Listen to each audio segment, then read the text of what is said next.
Hello, everyone. Thank you for tuning in to another session of Export Week. This is a quick reminder that you can go to marketfinder.thinkwithgoogle.com and download an export report.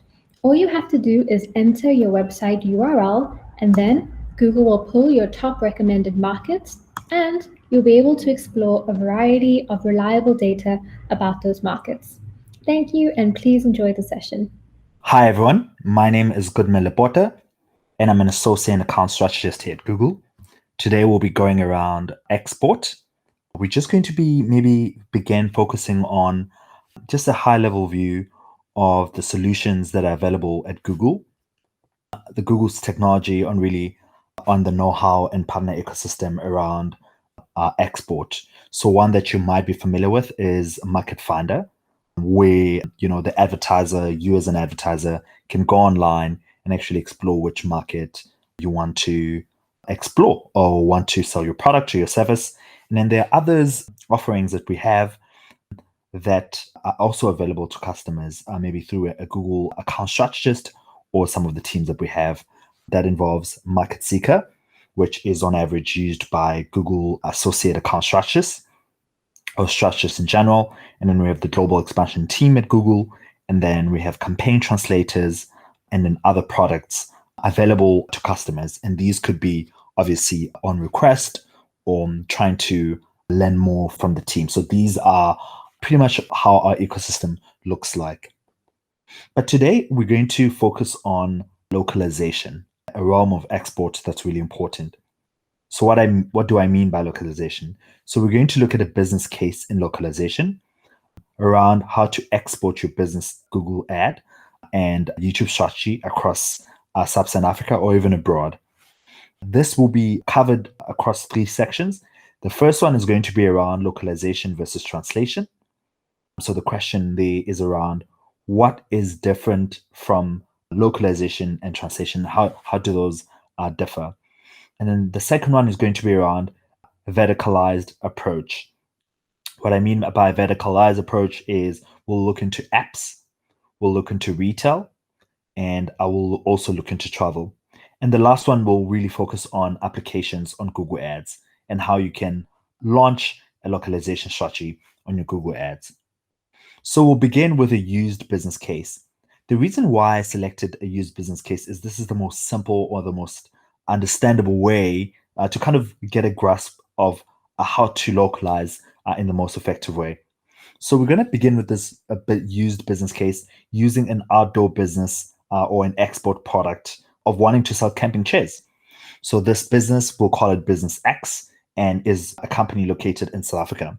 And what they want to do really is sell camping chairs through an e-commerce store to a market that they've now found, which is Market Y, which is the American market, which is known, again, for having a vibrant camping season. So just circling back on this, the translation is not localization. As trivial as this may sound, or it may come off as to say, yes, of course, like translating something doesn't necessarily mean you've localized it, right? But we're going to go in depth on this idea, covering 2 things. So the first one is looking at the product in which this business is offering, which is around camping chairs, and also understanding the local context, which is going to be really, really important in localization, which in this instance is camping. So now let's look into a few checklists one could go to, which a Google strategist could give advice on, or you could also look up. So the first one is really around the domain of the site, right? For an example, if you are located in Nigeria and browsing a site of a company based in the UK, they can give you an option and say, do you want to browse the UK site, the .co.uk, or do you want to browse the Nigerian site, .ng? Similarly, in South Africa, they could be asking, do you want to browse the site from a .co.za, or do you want to browse the site from the .co.uk? So the second thing is around getting a localized currency. So this is covering the idea that if they were to, or a client was to make a transaction, they have to make it in the local currency and being able to display that. And then the third one is around the inventory. So in this instance, if the knowledge was that in that country, people preferred black camping chairs. In this instance, the company would make sure that they align their inventory to reflect the demand in the market. And then the fourth one is around contacts. So making sure that your contacts are details that are actually international friendly. And in this instance, if it's a South African company, it's a +27. And then if they have a local office, they can actually display some of the local offices they have. And really, the last one is around the brand identity aligning with the local market in which they're going to be advertising. So, just going back on the use case around camping chairs. So, this is a business X or company X in South Africa wanting to go sell camping chairs in a new market, which would be, in this instance, the US market. There are a few things that this company needs to understand around camping that Americans on average actually prefer going into a camping just in the middle of spring, or just the timeline between going into spring, going into summer, just leaving winter, right? That time where the weather is, it's really not cold, but it's also not too sunny, right? And understanding this use case to say this market functions this way, right? And why is this important?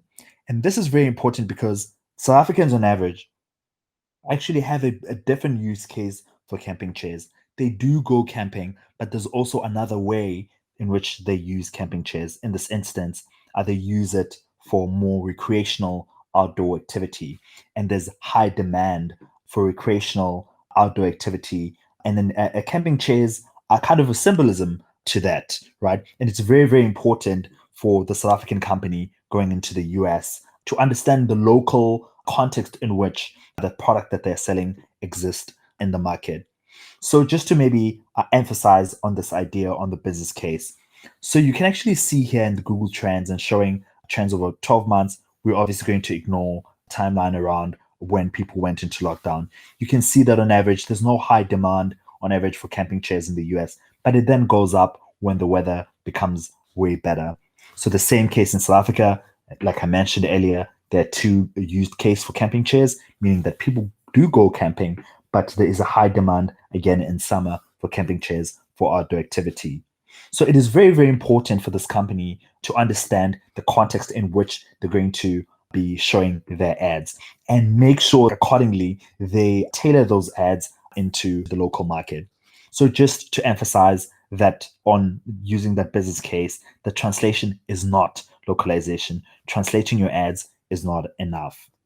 Then we'll move on to the second thing around a verticalized approach. So, why localization? We will look into apps, retails, and travel. In this section, we're going into, I've made it more accessible in that you'll be able to read independent of some of the things I'm going to say. I'm just going to go through high level what is really important around localization, and you can maybe read in depth. So, I'm just going to maybe begin with the services that are available. So, Google obviously has services around translation and review. So that's when we take your video, your ads, or your keywords and apps and websites and actually have our partners translate to review that content. And we also have testing. So we help you when you're going into the new market, really test maybe your website, your apps before you go on into market. Right. And then there's also automation where we use some of our capabilities, such as machine translating, to make sure that there's continuous localization.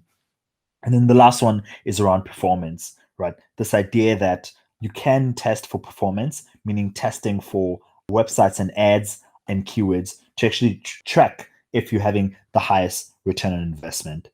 So just a menu of services per vertical apps. We have similar offerings, which is translating, reviewing, and testing apps and leveraging some of our partners. Same thing with travel, like mentioned earlier, some of the capabilities that we have.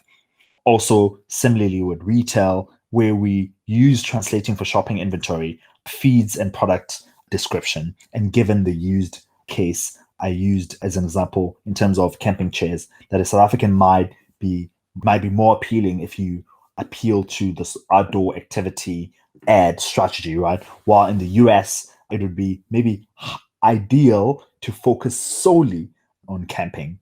So other services that are available are the creative, right? So you remember when I showed you the E and I said the way in which your brand shows up locally. So there's called cultural consultancy, where we can give advice around that, creative adaptation, making sure that it's adapted to the local market in which you want to advertise, video transcription, subtitling and captioning, voiceovers and dubbing, audiovisual post production, and this is also available for video localization, which includes in this instance bumper ads. But these are all the capabilities that are available for all our customers here at Google when they want to go on and localize. A menu of services for ads is that we will do ad copy origination.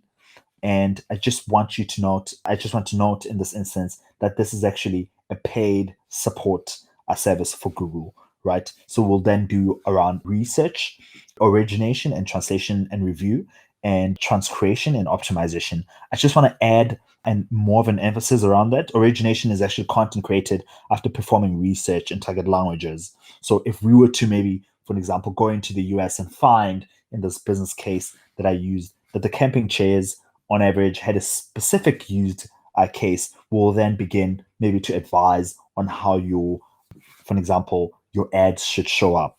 And then transcreation, a source of content which is translated with a strong creative approach, where the ad copy looks into a creative element of the target audience. So these are services that are available at Google to ensure that you're localizing your ads. I'll then move on into apps. Apps growth on average globally has grown, and we've seen a similar growth in South Africa. So it is really, really important that we touch on this. So really, when it comes to app localization, you want to make sure that the app is translated in a truly local language, right? And in that it functions across all languages. So the four things that we mainly focus on. So the first one is around app translation and review, functional language testing, translation of app stored descriptions, and then campaign and ad translation. So really putting high quality translation for your app, and we have more than 250 language pairs for this, and then also testing for language in this instance, and then in the App Store, and then making sure that we're localizing ads. And then this is also available on the Google Play Developer Console, which also offers translation services. So the last vertical, which is a very, very important vertical in South Africa, is travel. So in travel, when companies want to expand globally, right, the challenges could actually revolve around scale and how to be efficient, right? Because travelers change quite often, and different people travel, so it's quite of a dynamic market. So we do website translation and review to see whether or not it's actually adjusted to the market in which you're advertising. We also do hotel and destination descriptions, where we take on hotel descriptions and feeds, and services and destination descriptions, and make sure that our machine learning translates them in an effective way. And then marketing collateral. So really translating everything to how you market your hotel menus, your brochures offline, and email formats and all that. And then the last one is around machine translating, something we've touched on earlier, right? Developing cost effective or efficient content to ensure that your ad strategy has global appeal. And the last one is going to be around retail. So retail is a very, very important in this instance because of the season that we're in. It's going to be Black Friday soon on November 27th in South Africa. And also we're going into a festive season. So, the main challenge really for retailers, retail customers, is translating their content in the most cost-effective way. So what we do is we do e-commerce website translation, where there's high quality translation, especially for e-commerce inventory, and we just can make sure that that is checked and reviewed and presented in a really effective way. Product description and translation, where we translate your products and ensure that they fit into how the market would want to engage with the product or service. And then the last one is around machine translation, which I've touched on earlier, around how you want to make sure that your ads are as efficient or as clear as possible, and we would have capabilities to make sure that you're not wasting any time. So here I've actually just added, in terms of localization, a retail localization case study. Even though that the business use business case was really important, I just wanted to add this one to kind of give a sense of how this would work. So you see, the challenge that the company had is they consulted the localization team in July and seeking help as the brand were behind in terms of launch for they wanted to launch in Spain, Germany, and France by October 2020. And due to really knowledge gaps about doing localization scaled, these are some of the challenges that they had. And then the approach the team found in their discovery call was really gathering information about the client's needs and delivered around consultation to 8 senior members. We see here that the success for this was that they entered into 3 new markets, and this actually had an impact of around 600K to their business. I mean, this is what they invested on. And then there was around 90% expected Google Ads Q4 export revenue growth versus the previous year, meaning that this going international, going abroad, or exporting their business was really, really valuable, that they had to say that thank you so much for your information of session earlier. The team found it very, very useful, right? Um, and then now there are other additional use cases. I'm going to add another case here, which is around Intercom.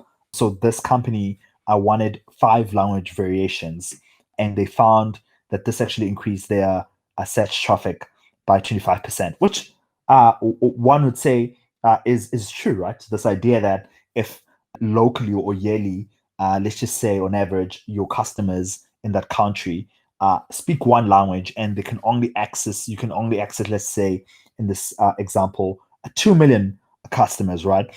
When you enter a new market and add new languages, you're most likely to expand the reach and the traffic of your site. And then we also see here that there was a 20% decrease in terms of their CPA in foreign markets, right? Because maybe they didn't have that much competition in those countries. And in this instance, I put here obviously the highlight that we were really pleasantly surprised when we got the results. And across the board, the content was very well translated from the original English, and we were able to get localized content live very quickly. So there is really value in localizing and making sure that you're understanding that cultural context. So I just added here additional resources. The first one is translating your ad campaigns with Campaign Translator, which we're about to go into soon, and then translating your Android apps with Google Play Developer Console. That is if you're in apps, and then learning more about localization with a free course on localization essentials developed by Google and Udacity. So there is a course on this that can actually expand on how to effectively localize and who to, on average, get in touch with. I'm going to then continue and speak about how to request a submission for translation. So I've moved around localization and I've gone into translation. Remember, the big emphasis here is that localization is not translation. So how do you do this? So the way in which you actually do this is going on Google Ads. I've made this very accessible on how to submit a request. You would go under the tab planning, and you would go under campaign translation. And this is when you will actually find the details around this. And tools and settings, and then you go under planning. And then you can see there, you can then, once you get to campaign translation, you can then add there, which says click the, I usually call it with my clients, the blue circle and the plus button, and to create a new request. So what then happens is that you're then given, I'm going to read this out because I want it to be accessible and I want to make sure that we're able to follow through. So you select campaigns and labels are optional, and then the languages and translation options to view your eligibility status and submit request. So in this instance, I cannot obviously speak to what the eligibility means, but it is a free service. And if you were eligible, you'll then be allowed to actually expand into the section where you select the campaigns you'd want to translate. Then you select the labels you want applied, which is optional. So when you want to translate only high priority ads, we're able to do that, or ad groups or keywords, right? You added just a few new ads or new keywords to an existing group, and only those new ones that are translated. So you can actually tailor based on what your use case is or what you really what you really need. So in this instance, we then go on into language, which this is a section that you might be very familiar with. So you can expand the section by selecting source, and then obviously these are questions around, do you need translation help, right, to pay up with the list? And then that is obviously additional resources. And then once you've selected the target languages and locations, which most advertisers which have used Google Ads console will be familiar with, where you're given the option for languages, right? And then you can then say, for example, in this instance, they wanted to focus on Catalan, which is a language in the Spanish or Spain or Catalan region. And then obviously, please note that the target language is inversely proportional to the request eligibility and allocated cost. So in this instance, we need to, the bottleneck is we just need to make sure that you're eligible in this instance to use the service. So we can actually see here as we continued, you can make a request as impactful as possible, and we pre-select which parts of your campaigns get translated by default. And we'll then read the note here is to read settings carefully and adjust if needed. And then if you want to translate all parts of the campaign, you could do so by actually selecting the checkbox. And then you can review your request, the overall cost, and ensure that your need really is included. So you'll say which ones or how many of items you want translated. So in this instance, I'll continue. So translation based on labels lets you actually cherry pick what parts of your campaign are to translate by applying the label to certain ad groups and ads and keywords, and then selecting translate labeled only. And you use this when, obviously, the first one is when you've added just a few new ads or keywords. And the last one is around when you want to translate high priority ad groups and ads. So you select the label from a drop down here from the one available at campaign level section. And then there it goes. And then you go through campaigns, and then you select the campaigns to translate. And then we're going to continue here. And then if it does not translate, so which parts would you like translated, right?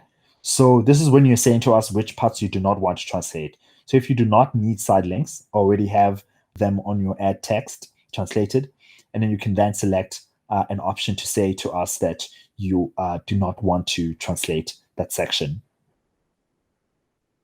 Okay, thank you so much for tuning in today. Just maybe to recap on some of the discussions that we had. One is around the fact that there are different resources that are available at Google to support you in your journey of export. And fundamentally, what you need to be aware of is the fact that localization is not translation. And then the last thing is around the fact that there are different verticalized approach when you look at apps, when you look at retail, when you look at travel, and you look at services, that there is a verticalized approach to how we can support you. And the last one to take away is there is an option to request a translation, and then there are services available at Google to you to support you on your export journey. Yeah, thank you.